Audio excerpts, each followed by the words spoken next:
What's up? I'm joined as usual by Mike Cole. I assume we are filming, even though we have gotten no notification from the control room. Out of nowhere. Last I heard, we were supposed to hold on. I was borderline asleep. I'm on allrecipes.com finding some good stuff. Yeah, I'm looking at a BuzzFeed list, so Yeah, we're rolling. Hard at work here. Let's go ahead and run through some news before we get going. All right, so it's been a busy day. There's a lot to unpack. Doug Duckhart is leaving Hendrick, effective at the end of the summer. That's big news for Hendrick Motorsports. Kyle Busch, his loose wheel earned Adam Stevens his tire carrier and his tire changer 4 race suspensions each.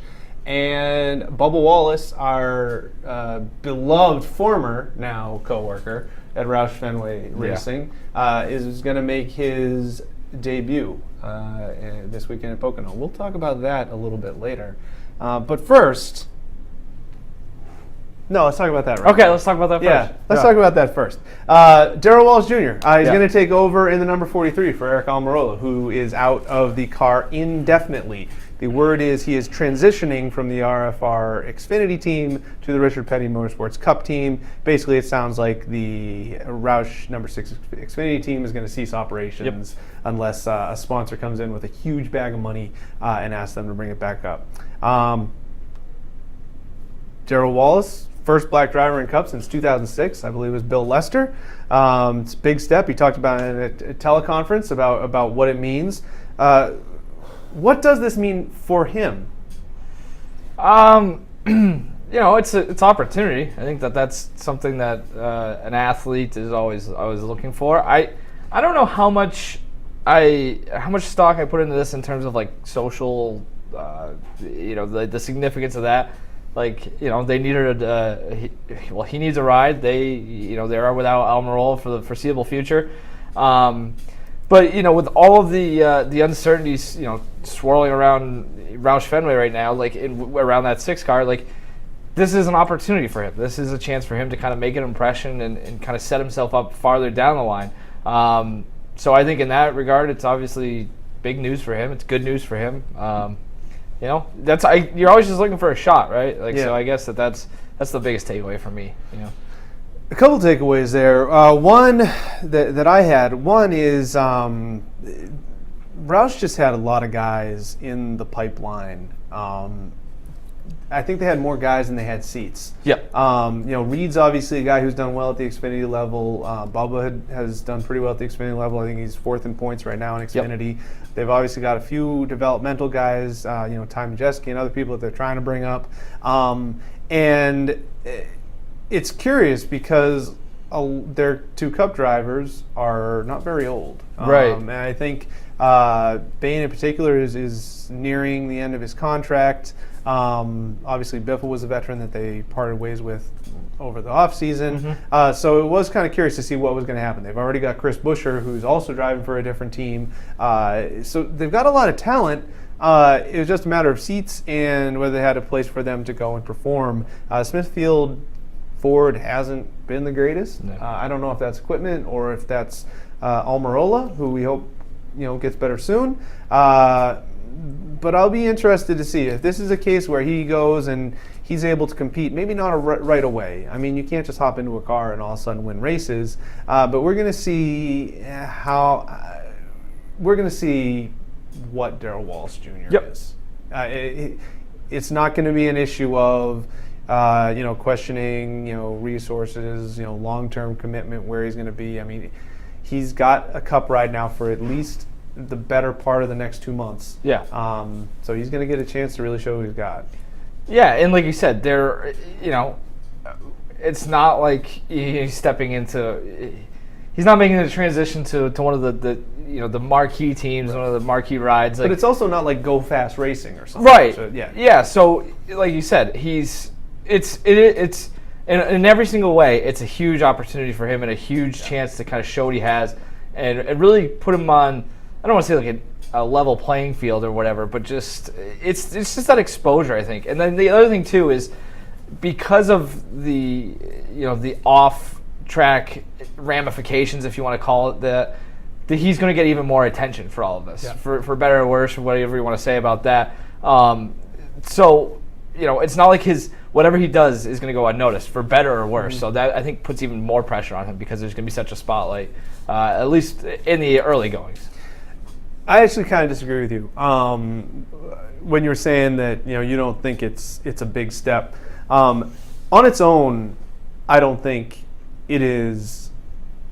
Maybe a huge breaking down of the wall or whatever like that. But we now have, if you count Almirola, who's obviously out of a seat, there's 4 drivers who came from a kind of a Drive for Diversity program, either from NASCAR or from one of the teams. Yeah. There's Darrell Wallace, Kyle Larson, Eric Almirola, and Daniel Suarez. 4 guys, all of them relatively young. Almirola's the elder statesman there. 4 out of the 40. So that's 10%. Yeah. If I'm doing my math correctly, checks out. Of the drivers are now from some sort of Drive for Diversity program. I think that taken together is a step because the group of drivers needs to be more diverse, and that doesn't just mean ethnically. Yeah. They just need different backgrounds. Right. And I know, Suarez comes from obviously a well-off family. It's not like he's that much different in the long run than someone like Joey Logano. But the more guys you have that come from a little bit different background, I just think it's that much more chance to capture someone that might watch a race. They see Bubba Wallace on TV and they say, "Hey, maybe I'll give this thing a chance." To me, that's the meaning. It's meaningful because it's part of a movement. I agree with you in that it's a continuation of this greater exposure for diversity, I guess, really as a whole, and just kind of opening that up. It isn't. I don't, without at the risk of getting into very nuanced social and economic issues, it isn't, and it hasn't necessarily been the most inclusive sport over the course of its history, and they're still working that out. But this just shows continued progress, and that's all you can really ask for in a program like this. Is you don't want it to stall at a certain point. You want to keep evolving and keep developing drivers and keep gaining exposure to different markets and things like that. It's only going to help the sport as a whole from top to bottom. So we'll see how he does. He'll be double dipping at Pocono, running Xfinity and Cup, which we've seen with a lot of big time Cup drivers. A lot of times that helps them. Yep. Blaney, Larson, Busch, a lot of them run multiple races, and you can tell on Sunday that what they did Saturday benefits them. So we'll see how he does. Yeah. Part of me will be rooting for him to at least do well for the sport. The sport needs a shot in the arm, as we've talked about many times before. Let's talk about Jimmie Johnson. Shot in the arms. Yeah. Talk about someone who never ceases to bring excitement. Yeah.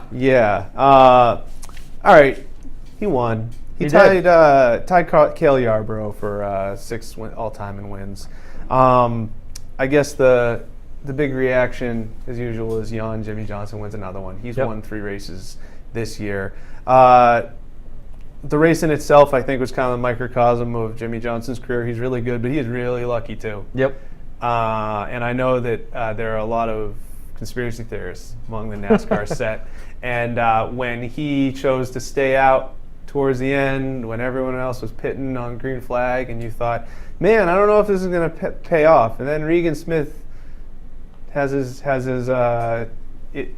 obviously, Regan Smith legitimately wrecked. Yeah, no, that blew it, yeah. But for the conspiracy theorists that love to think that NASCAR is just out to promote Jimmie Johnson, man, they're going to point to this at YouTube, break down this Zapruder film for the rest of... But, this is kind of like a jumping off point for our discussion about Jimmie Johnson. What necessarily is the benefit of continuing to put Jimmie Johnson in a position to succeed?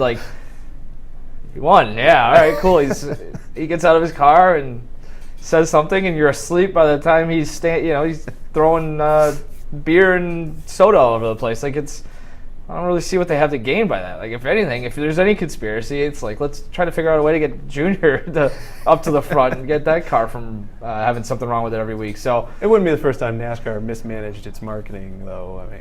Right. It was, no kidding. It was just such a Jimmie Johnson win, though. He's just kind of steady Eddie for the entire race. Not Doesn't really have a great car. Right, yeah, but like also not doing anything, that entire team not doing anything to screw it up, just staying nearby, staying near the front, and taking advantage of an opportunity, and maybe, skirting the rules a little bit on that restart. But I know there was some, the in-car audio was not happy with the shenanigans that he was able to pull off, or supposed shenanigans. So, but yeah, like you said, Yawn, whatever, I don't know.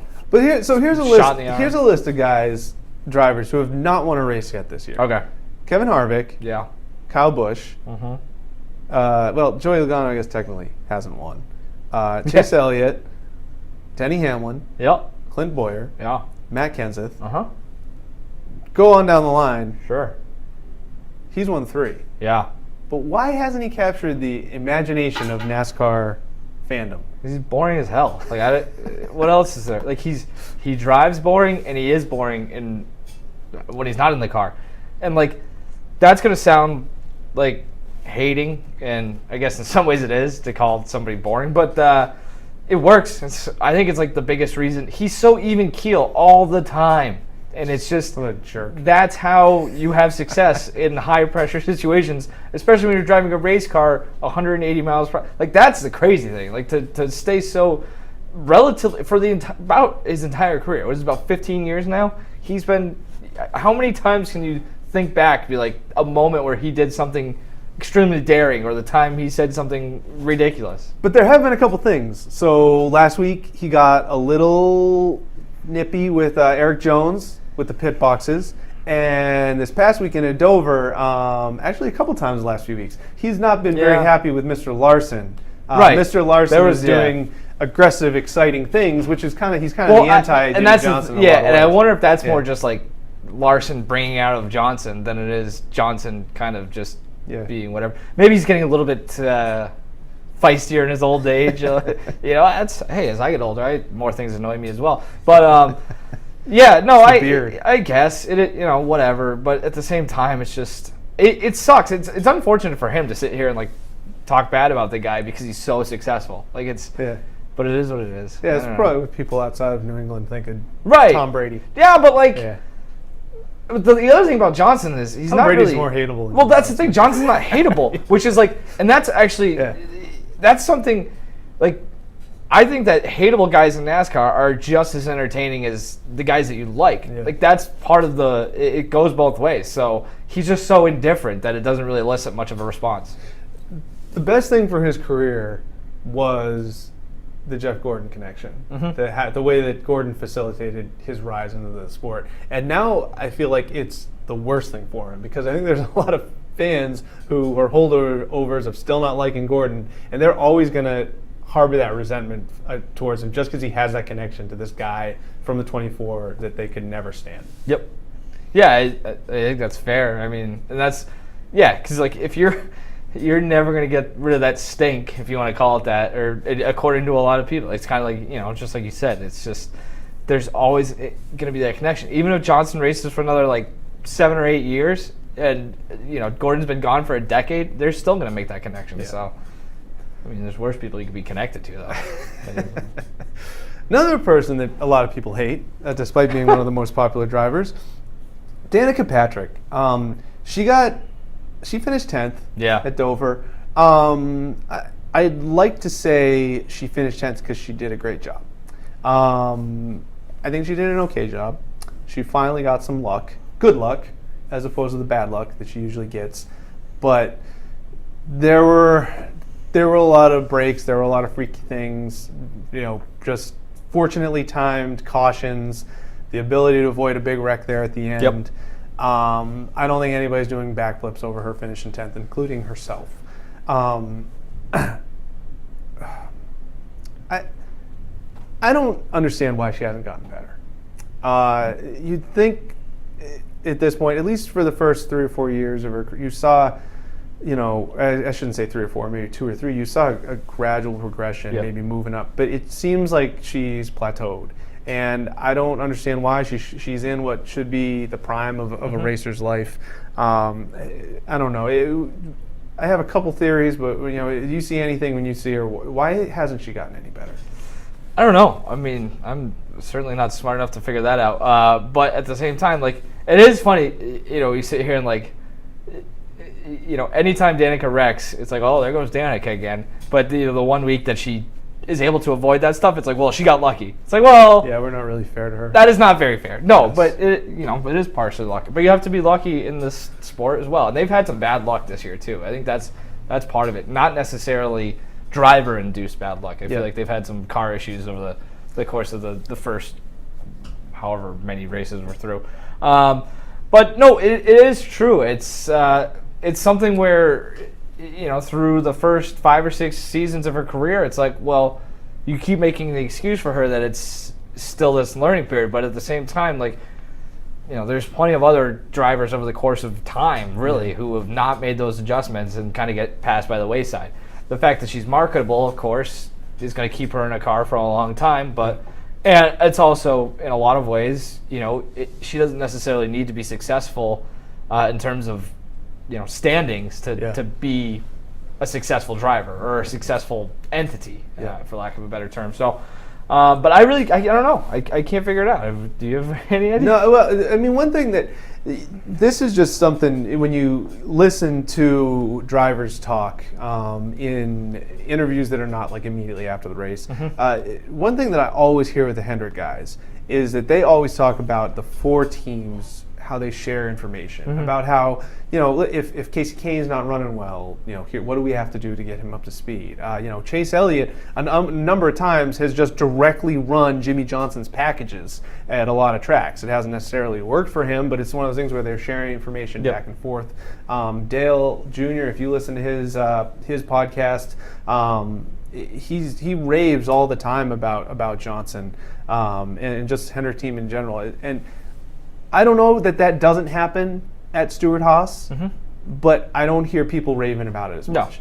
And part of me, especially when I see, besides Kurt Busch this year, they've not had great runs, at least compared to what they've been used to in the past. And I think that, them going over to Ford, you thought that they would have a greater, sharing with Penske and Roush and all that kind of stuff. Again, maybe that is happening, but I don't hear people raving about it, and I think it's one of those things where if the 4 team and the 14 team, who traditionally run pretty well, understand that a rising tide raises all boats, particularly when it comes to Danica, I think the sport will be better served in the long run. That, I guess, is maybe from afar me poking at it and taking a symptom of it is something that I see. Yeah, that would make sense, and I think that's, the other thing about that is there's, in a lot of ways, it's a copycat sport, and like, why wouldn't you look at what Hendrick is doing and kind of try to emulate that? Like, you might as well. Yeah. Like, at this point, like, especially when you talk about the lack of success they've had this year, they should be trying everything possible to kind of turn that over. So it's I don't know, but with her, it's like there's been changes throughout her career. Like, it's not she's not in the same spot she was when she broke onto the scene. That's true. It's I don't know. I'd love to see her. I would love to see the alternate universe where she stayed in IndyCar. I think she showed a lot of promise in IndyCar. I mean, she was a mid front of the pack racer in IndyCar there, and I understand the money in NASCAR was very alluring, and you thought she was going to develop better. But there is part of me that wonders where these two sports would be in a different place if you had Danica as a successful driver in IndyCar. I wonder if that's on her radar, like going back to IndyCar at all. Once upon Danica running up front at Indy 500 would be a really big story. And part of me at one point in time would have thought, it's too late. She's getting too old. Right. But I mean, Sato's 40. Right. Basically, all those guys that are stars in that sport right now have been around for like 10, 12 years. Yeah. If she could still do it, I'd love to do it. I mean, as long as she could race, I think it'd be fun. I think it's good for motorsports as a whole if Danica is successful. Yeah, I agree. So obviously, we all play fantasy sports endlessly, but no one plays them as dedicatedly as Dakota Randall. Dakota Randall is our resident fantasy NASCAR expert. We're going to talk to him. He's far away in a completely different studio, as you can see from the background, that is not at all superimposed behind him. He's going to give us a fantasy check-in. He's going to preview his Pocono picks. Dakota, take it away. All right, guys, thank you for that wonderful introduction. Anytime. First race of the fantasy summer segment for NASCAR, Pocono 400. Let's get right into it. Wait. So that's the summer segment. How did the spring segment go? For people who don't know. Well, for me, the spring segment ended a lot like Carl Larson's race ended last weekend, in that I was in position to win, and then somebody else got lucky. You're blaming the oil dry? Yeah. Okay. So so you were leading the entire spring segment? Is that true? Like pretty much the whole thing, right? Yeah, it was wire-to-wire domination the entire way, and I'm not going to lie, there was 1 week I forgot to set my lineups, and came back to bite me. I don't want to be an excuse maker, but that sounds like an excuse. Facts are facts. But we'll see where the chips fall. And someone swooped in with just an amazing clutch final week performance? Yeah, and he's sitting in this room rubbing salt in the wound. Yeah. He's a real jerk. Yeah, that ended well. But anyway, so... It's okay. Maybe the summer will go better for you. Or maybe it'll go even better for me. I'll make up for it. Don't worry. All right. Who are you picking? So pick to win easy this week. I know he's not really our favorite driver here on the track bar, but Martin Truex Jr. He is actually now leading the Cup standings. He passed Kyle Larson. He's finished in the top 10 in 9 of 13 races this year. So he's been a total machine. He hasn't finished outside the top 3 pretty much for the past month. And so he won this race in 2015. He usually has a good car at Pocono, so he's my easy pick to win. Another one that possibly could is Kyle Larson, for obvious reasons. He's been one of, if not the best driver all season long. And he hasn't raced at Pocono much, but he's run well in the races that he has. So he's a good pick. Who should I not take? Building off what you said about Danica Patrick, now, there's probably no good week to start Danica Patrick, but especially this week is particularly bad. For her, the tricky triangle has looked more like the Bermuda Triangle, because she usually looks lost when she's out there. You worked all day on that. Yeah, first pun I thought of this morning. She usually starts 23rd, she has an average start at Pocono of 23rd and an average finish of about 30, which is the exact opposite of what you want in fantasy. And for those playing fantasy leagues that count laps led, which most do, she's only led 5 at Pocono, and it's not like she's led too many laps her entire career, but especially at Pocono. So that seems high. Yeah, so leave her where she belongs. On your bench seems high. Yep. Another one to stay away from, I think, is Dale Earnhardt Jr. Like Danica, I wouldn't be tricked by his good finish at Dover. Pocono's historically been one of his best tracks, but for the number 88, history really hasn't mattered much. Why are you looking at me funny? If Pocono's been one of his best tracks, then why would you finish your thought? Let him finish. Okay, I'm sorry. Because there's been other tracks this year where you've gone into it thinking, well, Dale's always run well this year, so if he's going to have any good race in his retirement tour, this is going to be the one. And time again, it hasn't happened. So history hasn't accounted for much for the number 88 this year. It's a very good point. Yeah, I don't think it's going to change this week. I would stay away from Dale and Danica, 2 of the most popular drivers in the sport. Sleepers, Kurt Busch, of course, won the Daytona 500. Let's run through this. Come on, people are bored. Kurt Busch won the Daytona 500. It's been pretty brutal ever since, but he's always done well at Pocono. He's won it 3 times, I believe. And another sleeper, Ricky Stenhouse Jr., one of our favorite drivers on the track bar. Really? Yeah, wow. He has an average finish of 26 at the track, so he's usually finishing right next to his girlfriend. But he, unlike Dale Earnhardt Jr., history hasn't mattered for much Ricky Stenhouse this year. Roush has run well all season long, so I think he's a good sleeper pick. And in the summer segment, I like Martin Truex Jr. to take it home. All summer long. It's going to be the French Revolution. This is a good stretch of racing. We were talking about a little offline, Dover, Pocono. I like it. I like the stuff that's coming up. Now you got Michigan. It's good stuff. All right, thanks a lot, Dakota. Excellent job for, if you can hear us, way over there in our other studio. That's completely change gears. Okay. Completely change gears. Go from Dakota, who we legitimately love and adore, to something that is a little more annoying. And that is Formula One's continued disdain of anything and everything that's not them. For those of you that aren't familiar, listen, I know this isn't NASCAR, but this is rounding up the, what are those things called? Wagons? Circling the wagons. Circling the wagons. When someone insults one of our American racing series, we got to defend it. Sure, yeah, that's on the right. wall. Lewis Hamilton, after the Indy 500, he said, "I looked at times, and frankly, for his first ever qualifying, for Fernando Alonso to be 5th. What does that say about IndyCar?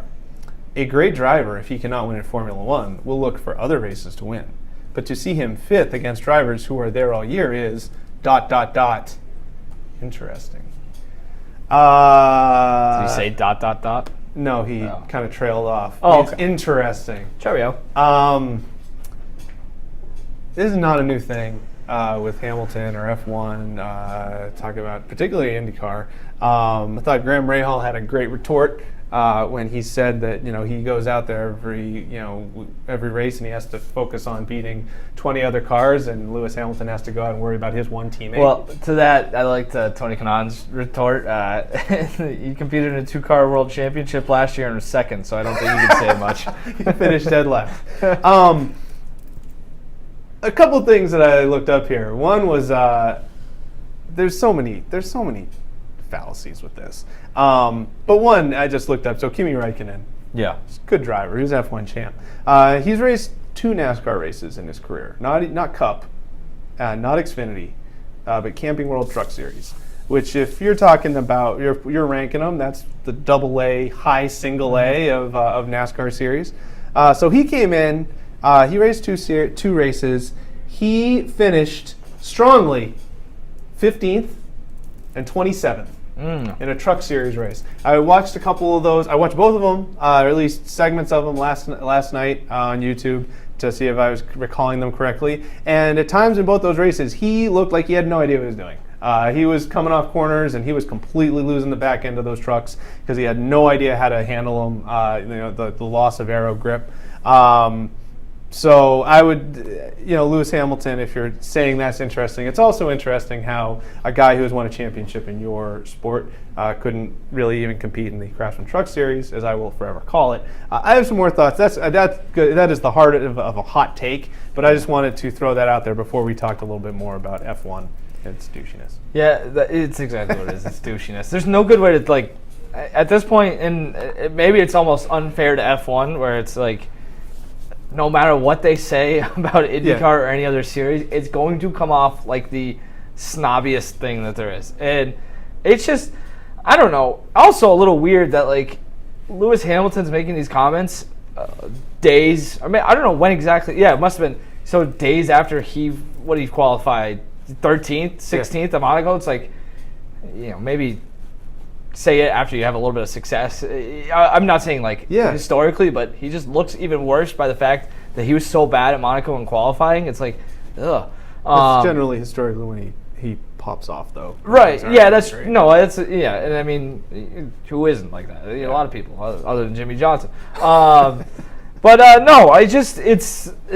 it's the usual fighting across the leagues. You see it all the time in really any sport, but. It's just, there's something about it, and this is really not very nuanced, not very smart, intelligent. Something about it that just is so much more annoying coming from those guys over there, which is very nationalistic, but I don't care. And to actually, to give, I guess, some analysis here beyond just these are guys are annoying. You guys are jerks. In a lot of ways, I feel like the examples that they use kind of say exactly the opposite. When they say, oh, this guy was a back marker in F1, but now he goes to IndyCar and he's competitive. It's like, well, but doesn't that also show the issues with F1? Right. That you take a guy who can obviously drive when you level the playing field a little bit more with spec cars, right. And all of a sudden a guy who was running, not even relevant, is all of a sudden winning races. It shows to me one series has a little bit of element of maybe it is a little bit more in the driver's hands. Yeah, and they're at least it would seem to be a greater, even direct or indirect, emphasis on competition and parity, and actually, having the act of racing be a little bit more emphasized, because you talk about F1 was just so. I don't even the word's not coming to my head. Corporate? It's just uniform, just very. I'm down on it after Monaco, like really paying attention to it for one of the first times in my entire life, where it's just like, why watch this? I don't understand. If we're just looking at a handful of guys tops, it's like that's not necessarily a way to promote it, and then to say it's good, like I don't know. It's frustrating. I just hate it's the whole thing of like which sport has the best athletes. Yeah, I hate like series saying that its drivers are better. Right. I mean, what do you can't. There's no way to say that. There's no way to say that this series as a whole has better drivers than another one, because their cars are completely different. And what I said about Raikkonen earlier, I didn't say that to rip on Raikkonen. Right. Although whatever, Raikkonen would rip on us all he would. He rips on everybody. It's just an example of, you could take even a guy who's a great F1 driver, who knows how to do everything there is to do in a Formula One car, and you put him in on one of the lowest rungs of the National Touring Series in NASCAR, and he looks like an idiot. Yep. It's just completely different. Well, and again, too, it's not like, Fernando Alonso isn't just some guy. Right. Yeah. Yes, he should go over there and have success. Like, if he's been whooping on Lewis Hamilton's ass at any point, like, Hamilton better expect him to go over there and have success, because what does that say about Hamilton? Yeah. You know what I mean? So, again, it's not like they sent me over there. Yeah. There's also a big part of me, too, that I believe that if you took the top driver from any series, I think if you took Jimmie Johnson and you went back in time and you took him off that dirt track in California and you put him into an IndyCar or a Formula One car, he would still develop into one of the top drivers. Right. Great driver is a great driver. Yep. Same thing with Alonso. If Alonso had been in an IndyCar, in a NASCAR, in whatever, a motorboat this whole time, I think he'd be one of the best ones around. I'd like to see that. I wish there was more. Like, I understand why it doesn't happen, but that would be. There are so many like cool like fantasy, not fantasy like Dakota knows, but like things I would like to see in terms of guys kind of switching gears. God, it's just impossible not to use racing puns, but it's because they're in everything. But yeah, but I would like to see that. Yeah, adding championships to racing series, like season championships, and the greater emphasis on them, it made the racing great in a lot of ways, but it also took away a lot of stuff in that regard. I don't know. We didn't solve F1 here today. Sorry, folks. I think we've talked. Yeah, it's for a long lot. time. Said a lot of nothing. Yeah, we jumped around a lot, bounced back and forth. So let's talk about nothing 3 more times. Okay. All right, we're going to go with 3 wide. For those of you who are new to the show, this is where we just pose 3 completely random questions that are vaguely connected to things we talked about earlier in the show, and we talk about them. So we'll just go right on the heel of that. Is F1 the most dislikable league in all of sports? Well, right now I would say, yeah, I'm starting to think it might be. No, for me it's still the NFL, because like I'm trying to think of a way to say this without being offensive. It's just, I think if you're an F1 fan, like, you know what you're getting yourself into. Whereas like NFL fans almost can't help themselves. You're following your team, and that's the thing. It's so centralized around, you're a fan of one team, and that's really what you care about most. And then this league still does things that just, it's fine the way it is, and they're always tinkering with it, and they're always making changes, and it's usually not for the better. It's just, there's a lot of, it's very hands-on. I don't want to like that. Like, get out of my life. Get out of my football. And also, this is a common thread with, I think, my answer, and F1, is that stop telling us how great you are. Well, that's if you're great, just, the NFL, just quit it with all the endless promos. Thank you. I wish I had just got to that point without making myself look like an idiot. But, like, that is part, like, it's just, I don't need to be reminded of, I don't follow this because of the league. I follow this because of the team. Like, you're not the most important thing. Like, the Shield, the NFL is not the important thing to me. It's the team I root for. Like, it's not, like, I'm not attached to your league as much as you think I am. Just the team that's in it. F1 for me is a close second. And number one, is the IOC, the International Olympic Committee. No, I don't hate the Olympics. The Olympics are perfectly fine. I don't like them. Okay, I hit a lot of the events. Some of the events are very entertaining. It's similar to why I dislike the Formula One. The IOC, it's the same thing. One, every time something comes around, they have to tell you what an amazing event it is, why it's so great. But their business side is so shady. Oh, it's corrupt. Yeah. Formula One is just a miniature IOC in the way that it takes just money from the most corrupt governments in the world. It's just a dirty organization. Yep. And not that any league is completely clean. I mean, if you dig into it enough, but you get into some of those regimes in some of those places, and it's like, this is not going to end well. Some poor person, literally a poor person, is going to end up getting screwed over this. So that's why the F1 is only a close second, because it doesn't have quite the reach or the push that the IOC does. Both bougie. Number 2, we're going to Pocono this weekend. You are? Both races. We are? as in the NASCAR. Oh, okay. Damn. Sorry. I'm going to I'm not going to Pocono later this year. I thought I was going to Pocono. Canceling my annual trip. Why? That's a long story. Poor experiences Wife's got to last work year? and all that stuff. I was trying to segue. Yes, it is. We had a poor experience last year. Both races last year were rained out. First time that's ever happened, but a rain out at Pocono is not unusual. Rain in the mountains. Both 2016 races were rained out. What is the worst weather-related experience? Doesn't have to be sports. You have ever had? It's the last week. Jesus, sucks around here. No, this is kind of like self-induced as well. When I was younger, we went to spring training to watch the Red Sox play.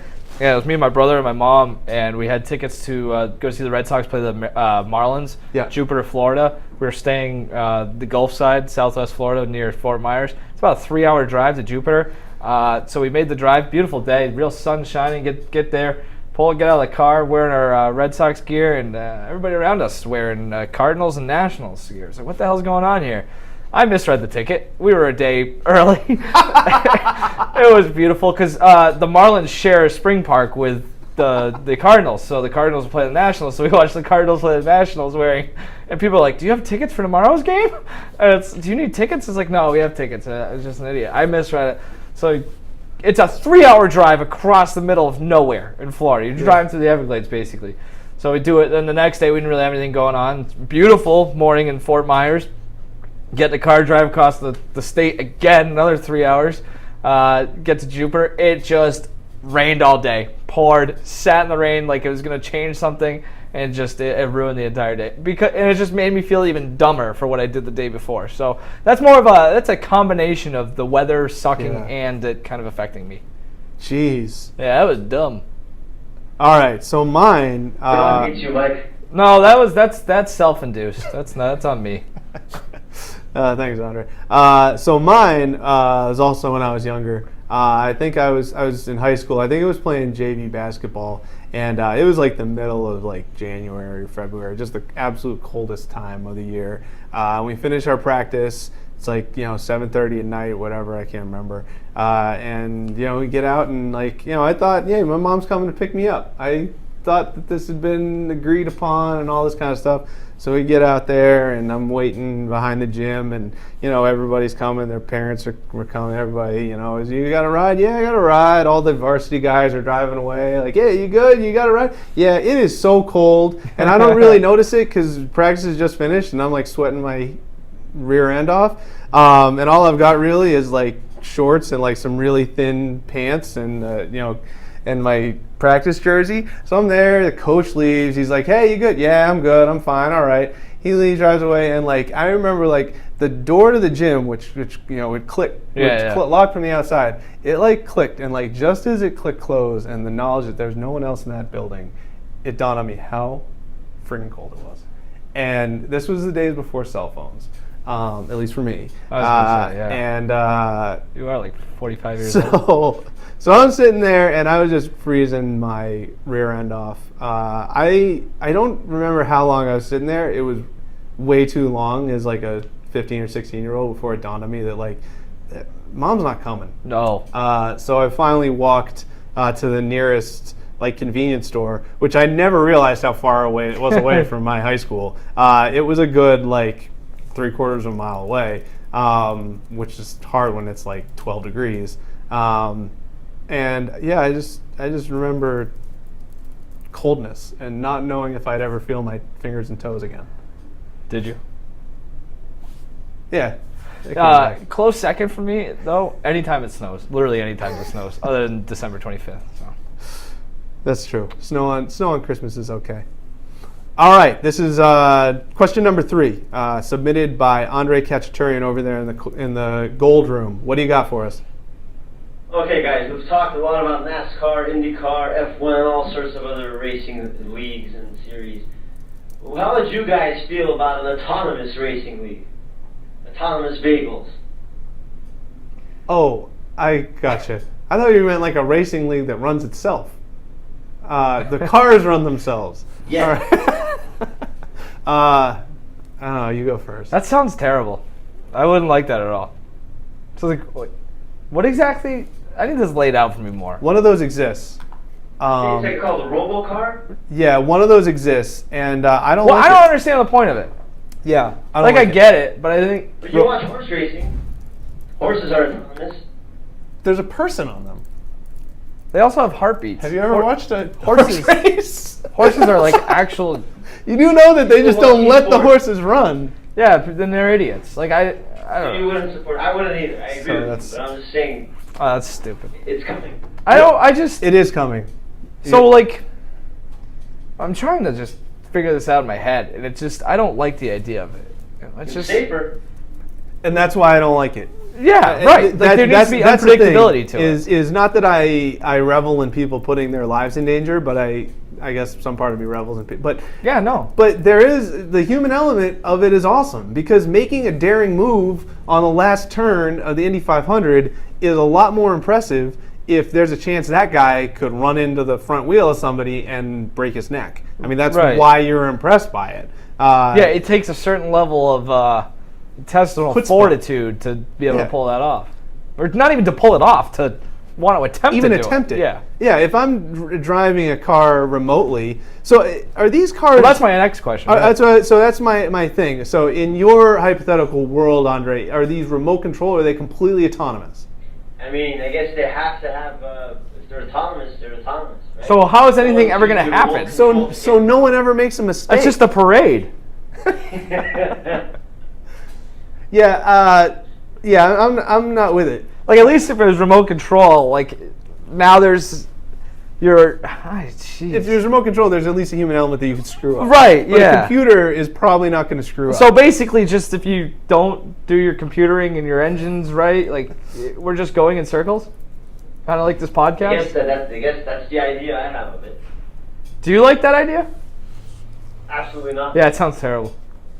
You like that idea, Dakota? What, the autonomous racing Have you been league? paying attention? Yeah, autonomous racing league? Yeah, you a big fan? I think it'd be cool.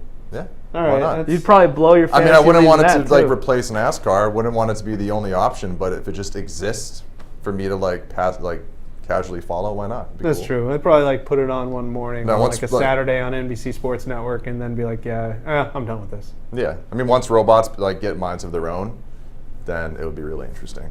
But it's a little ways down the road. I hope I'm dead by I was then. gonna say we're going to the robot apocalypse now. I know, weird. All right. All right. Speaking of the end of the world, if you were watching this podcast, you were probably wishing that it came more swiftly. But for now, my name is Ben Watanabe. This is Mike Cole. Way off in the distance, somewhere else. We can't see him right now. It's Dakota Randall, and in the control room, Andre Kachaturian. Thanks for joining us, Jack Bar. We'll talk to you next time.